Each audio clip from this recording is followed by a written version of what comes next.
ನಮಸ್ಕಾರ ಅಭ್ಯರ್ಥಿಗಳೇ, ನಮ್ಮ ಚಾನಲ್ಗೆ ಸ್ವಾಗತ. ಪಾಲಕರೇ ಮತ್ತು ವಿದ್ಯಾರ್ಥಿಗಳೇ, ನಮ್ಮ ಚಾನಲ್ ಈ ವರ್ಷ ಸತತವಾಗಿ BEdಗೆ ಸಂಬಂಧಿಸಿದಂತಹ ಮಾಹಿತಿಗಳನ್ನು ಮತ್ತು ನಿಮ್ಮಲ್ಲಿರುವಂತಹ ಡೌಟುಗಳನ್ನು ಸಂಪೂರ್ಣವಾಗಿ ವಿಡಿಯೋ ಮುಖಾಂತರ ಶೇರ್ ಮಾಡಲಾಗ್ತಿದೆ. ನನ್ನ ಬಿಡುವಿನ ವೇಳೆಯಲ್ಲಿ ನೀವು ಹಾಕಿರುವಂಥ ಕಾಮೆಂಟ್ಗಳನ್ನು ಇರ್ಬೋದು ಮತ್ತು ಇಲಾಖೆಯಿಂದ ಬರುವಂತಹ BEd ಕೌನ್ಸಿಲಿಂಗ್ ಪ್ರಕ್ರಿಯೆಗಳ ಬಗ್ಗೆ ಸತತವಾಗಿ ವಿಡಿಯೋಗಳನ್ನು ಅಪ್ಡೇಟ್ ಮಾಡ್ತಾ ಇದ್ದೀನಿ. ನಮ್ಮ ಚಾನಲಲ್ಲಿ ನಿಮಗೆ ಮುಕ್ತವಾಗಿ ಮೆಸೇಜ್ಗಳನ್ನು ಶೇರ್ ಮಾಡಬಹುದು ಮತ್ತು ಬಿಡುವಿನ ವೇಳೆಯಲ್ಲಿ ಕೂಡ ನಾನು ಸಂಜೆ 6:30 ನಂತರ ಕೂಡ ಲೈವಲ್ಲಿ ಬಂದಿರ್ತೀನಿ. ಮುಕ್ತವಾಗಿ ಸಂವಾದ ಮಾಡಲಾಗುತ್ತೆ, ನೀವು ಡೌಟ್ಗಳನ್ನು ಕೇಳಬಹುದು. ಅಭ್ಯರ್ಥಿಗಳೇ, ನಮ್ಮ ಚಾನಲನ್ನು ಸಬ್ಸ್ಕ್ರೈಬ್ ಮಾಡಿಕೊಳ್ಳ್ರಿ. ಸಬ್ಸ್ಕ್ರೈಬರ್ ಫ್ರೀ ಇದೆ, ಯಾವುದೇ ಥರದ ದುಡ್ಡನ್ನು ವಸೂಲಿ ಮಾಡೋಕ್ಕೆ ಹೋಗೋದಿಲ್ಲ. ಜಸ್ಟ್ ಸಬ್ಸ್ಕ್ರೈಬ್ ಮಾಡಿಕೊಂಡು ಸಪೋರ್ಟ್ ಮಾಡೋದನ್ನು ಕೂಡ ಮರಿಬೇಡಿ. ಮತ್ತು ನಿಮ್ಮಲ್ಲಿ ಏನಾದರೂ ಡೌಟ್ಗಳಿದ್ದಲ್ಲಿ ಖಂಡಿತವಾಗಿಯೂ ಧಾರಾಳವಾಗಿ ಕಾಮೆಂಟ್ಗಳನ್ನು ಶೇರ್ ಮಾಡಿ. ಅಭ್ಯರ್ಥಿಗಳೇ ನೋಡಿ, ಈ ವಿಡಿಯೋದಲ್ಲಿ ನಾನು ಮಾಹಿತಿಯನ್ನು ಕೊಡ್ತಾ ಇದ್ದೀನಿ ಅಂತಂದರೆ, ಈಗಾಗಲೇ BEd ಅರ್ಜಿಗಳನ್ನು ಮತ್ತು ಡಾಕ್ಯುಮೆಂಟ್ ವೆರಿಫಿಕೇಷನ್ ಆರಂಭವಾಗಿದೆ. ಅದರ ಮಧ್ಯದಲ್ಲಿ ನೀವು ನನಗೆ ಕಾಮೆಂಟ್ ಕೇಳಿದರು, ಒಂದು ವಿದ್ಯಾರ್ಥಿ ಕಾಮೆಂಟ್ ಕೇಳಿದರು. ಅದರ ನಿಮ್ಮಲ್ಲಿ ಕೂಡ ಏನಾದರೂ ಡೌಟ್ಗಳಿರ್ಬೋದು. ಸೊ ಇದಕ್ಕೆ ಸಂಬಂಧಪಟ್ಟಂತೆ ಒಂದು ಕ್ಲಾರಿಫೈನ ಕೊಡಲಿಕ್ಕೆ ನಾನು ವಿಡಿಯೋ ಮಾಡ್ತಾಯಿದ್ದೀನಿ. ನೋಡಿ, ಏನಾಗುತ್ತೆ ಅಂತಂದರೆ, ಇವೊಂದು ಕೂಡ ಭಾಳಷ್ಟು ಅಭ್ಯರ್ಥಿಗಳು ಏನಂದರೆ ಬಡತನ ರೇಖೆಯಲ್ಲಿ ಕೆಳಗಿಡುವುದರಿಂದ ಕಾಲೇಜಿಗೆ ಹೋಗಿ ಎಜುಕೇಷನ್ ಮಾಡಲಿಕ್ಕೆ ಆಗುವುದಿಲ್ಲ.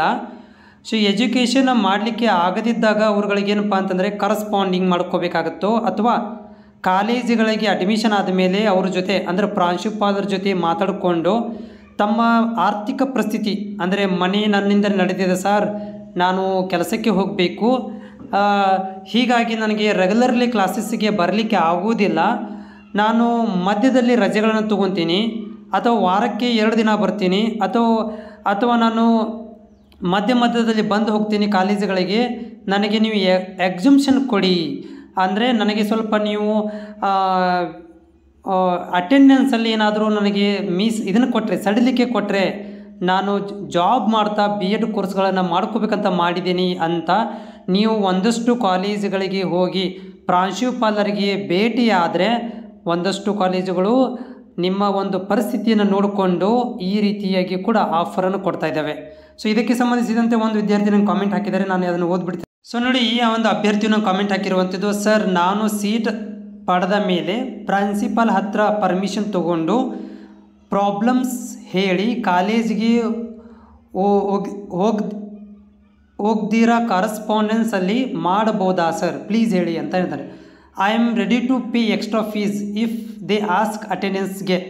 ಸೊ ಇವ್ರು ಏನು ಹೇಳ್ತಾ ಇದ್ದಾರೆ ಅಂತಂದರೆ, ನಂದು ಮನೆಯ ಪರಿಸ್ಥಿತಿಯನ್ನು ಪ್ರಾಂಶುಪಾಲರ ಮುಂದೆ ಹೇಳಿಕೊಂಡು ಇವಾಗ ನಾನು ಸೀಟನ್ನು ತಗೊಂಡು ಪ್ರಾಂಶುಪಾಲರ ಜೊತೆಗೆ ಮಾತಾಡಿಕೊಂಡು ಒಂದಷ್ಟು ಎಕ್ಸ್ಟ್ರಾ ಫೀಸನ್ನು ಪೇ ಮಾಡಿಕೊಂಡು ನಾನು ಡೈರೆಕ್ಟ್ ಅಂದರೆ ಕರಸ್ಪಾಂಡಿಂಗ್ ಥರ ನಾವು ಈ ಒಂದು ಕೋರ್ಸನ್ನು ಮಾಡ್ಬೋದಾ ಅಂತ ಇವ್ರು ಕೇಳ್ತಾ ಇರುವಂಥದ್ದು. ಸೊ ಇದರ ಬಗ್ಗೆ ಸ್ವಲ್ಪ ನಾನು ಮುಕ್ತವಾಗಿ ಮತ್ತು ಕ್ಲಿಯರಾಗಿ ನಾನು ಮಾಹಿತಿಯನ್ನು ಕೊಡಲಿಕ್ಕೆ ಬಯಸ್ತೇನೆ. ನೋಡಿ ಅಭ್ಯರ್ಥಿಗಳೇ, ನೀವೇನಾದರೂ ಗೌರ್ಮೆಂಟ್ ಕಾಲೇಜುಗಳಲ್ಲಿ ಈ ರೀತಿ ಏನಾದರೂ ಪ್ರಯತ್ನ ಮಾಡಿದರೆ ನಿಮಗಿದನ್ನು ಗೌರ್ಮೆಂಟ್ ಕಾಲೇಜುಗಳಲ್ಲಿ ಈ ರೀತಿ ಆಫರ್ ಕೊಡೋದಿಲ್ಲ. ಓಕೆ, ಗೌರ್ಮೆಂಟ್ ಕಾಲೇಜುಗಳಲ್ಲಿ ನಿಮಗೆ ಇದಕ್ಕೆ ಕರಸ್ಪಾಂಡಿಂಗ್ ಅನ್ನೋಕ್ಕೆ ಹೋಗೋದಿಲ್ಲ, ನಾವು ಇದಕ್ಕೆ ಡೈರೆಕ್ಟ್ ಎಕ್ಸಾಮ್ ಅಂತ ಕರಿತೀವಿ. ಇದು ಸೆಟ್ಟಿಂಗ್ ಮಾಡಿಕೊಂಡು ಅಂದರೆ ಪ್ರಾಂಶುಪಾಲರ ಜೊತೆಗೆ ಮಾತಾಡಿಕೊಂಡು ರೆಗ್ಯುಲರ್ ಆಗಿ ಎಕ್ಸ್ಟರ್ನಲ್ ಥರ ಮಾಡುವಂಥ ಒಂದು ಪದ್ಧತಿ ಇದು.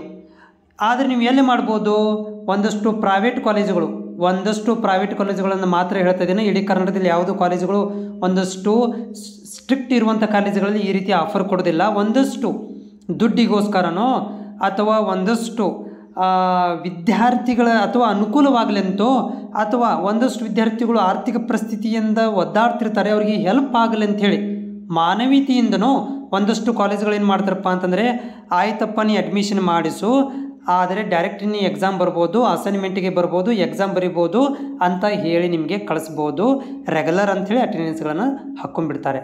ಆದರೆ ಅದು ಕಾಲೇಜು ಯಾವುದಂತ ನನಗೂ ಕೂಡ ಗೊತ್ತಿಲ್ಲ. ನೀವೇ ನಿಮ್ಮ ಜಿಲ್ಲೆಯಲ್ಲಿರುವಂಥ ಕಾಲೇಜುಗಳಿಗೆ ವಿಸಿಟ್ ಮಾಡಿಕೊಂಡು ಅಲ್ಲಿ ನೀವು ಹೋಗಿ ಕೇಳಬೇಕಾಗತ್ತೆ ಮೊದಲು, ಸರ್ ನೋಡಿ ಈ ಥರ ನನಗೆ ಆರ್ಥಿಕವಾಗಿ ಪರಿಸ್ಥಿತಿ ಇದೆ, ನಾನು ಡೈರೆಕ್ಟ್ ನಿಮ್ಮಲ್ಲೇ ಸೀಟ್ ತೊಗೊತೀನಿ, ಆದರೆ ನನಗೆ ಪ್ರಾಬ್ಲಮ್ ಇದೆ, ನನಗೆ ಡೈರೆಕ್ಟ್ ಎಕ್ಸಾಮ್ ಬರಲಿಕ್ಕೆ ಅನುಮತಿ ಕೊಡ್ತೀನಿ ಅಂದರೆ ನಾನು ಸೀಟ್ ತೊಗೊತೀನಿ ಅಂತಂದರೆ ಅವರೇನಾದರೂ ನಿಮ್ಮ ಪರಿಸ್ಥಿತಿ ನೋಡಿಕೊಂಡು ಓಕೆ ಅಂತಂದರೆ ಆ ಒಂದು ಕಾಲೇಜಲ್ಲೇ ನೀವು ಅಡ್ಮಿಷನನ್ನು ಪಡ್ಕೋಬೋದು. ಹಂಗೆ ನೋಡಿದರೆ ಆ ರೀತಿಯಾಗಿ ಕರಸ್ಪಾಂಡೆನ್ಸ್ ಮಾಡಲಿಕ್ಕೆ ರೆಗ್ಯುಲರ್ ಒಳಗಡೆ ಇಲ್ಲ. ಓನ್ಲಿ ನೀವೇ ಕರಸ್ಪಾಂಡಿಂಗ್ಸ್ ಮಾಡಬೇಕಂದ್ರೆ ಎಲ್ಲಿ ಮಾಡ್ಬೋದು, ಇಗ್ನೋದಲ್ಲಿ ಮಾಡ್ಬೋದು, ಅಥವಾ ಡಿಸ್ಟೆನ್ಸ್ ಎಜುಕೇಷನ್ ಅಂತ ನೋಡಿರಿ, ಯಾವುದು ಮೈಸೂರು ಯೂನಿವರ್ಸಿಟಿ ಇರ್ಬೋದು, ಕುವೆಂಪು ಯೂನಿವರ್ಸಿಟಿ, ಇವು ಡಿಸ್ಟೆನ್ಸ್ ಎಜುಕೇಷನ್ ಇದಾವೆ, ಅಂಥಲ್ಲಿಗಳಲ್ಲಿ ಮಾಡ್ಕೋಬೋದು ಕರಸ್ಪಾಂಡೆನ್ಸ್ನ. ರೆಗ್ಯುಲರ್ ಕರ್ನಾಟಕ ಯೂನಿವರ್ಸಿಟಿ ಇರ್ಬೋದು, ಚೆನ್ನಮ್ಮ ಯೂನಿವರ್ಸಿಟಿ, ಆಮೇಲೆ ಬೇರೆ ಬೇರೆ ಯೂನಿವರ್ಸಿಟಿಗಳಲ್ಲಿ ಈ ರೀತಿ ಕರಸ್ಪಾಂಡಿಂಗ್ ಮಾಡಲಿಕ್ಕೆ ಬರೋಂಗಿಲ್ಲ. ಬಟ್ ಇದು ಸೆಟ್ಟಿಂಗ್ ಮಾಡ್ಕೋಬೇಕಾಗತ್ತೆ. ಹೋಪ್ ಇದು ನಿಮಗೆ ಇದು ಕ್ಲಾರಿಫೈ ಆಗಿದೆ ಅಂತ ಅಂದ್ಕೊಂಡಿದ್ದೀನಿ. ಮತ್ತೇನಾದರೂ ಡೌಟ್ ಇದ್ದರೆ ನಂಗೆ ಕಾಮೆಂಟ್ಸ್ ಮುಖಾಂತರ ತಿಳಿಸಿ. ಜೊತೆಗೆ ಚಾನಲ್ ಸಬ್ಸ್ಕ್ರೈಬ್ ಮಾಡೋದನ್ನು ಕೂಡ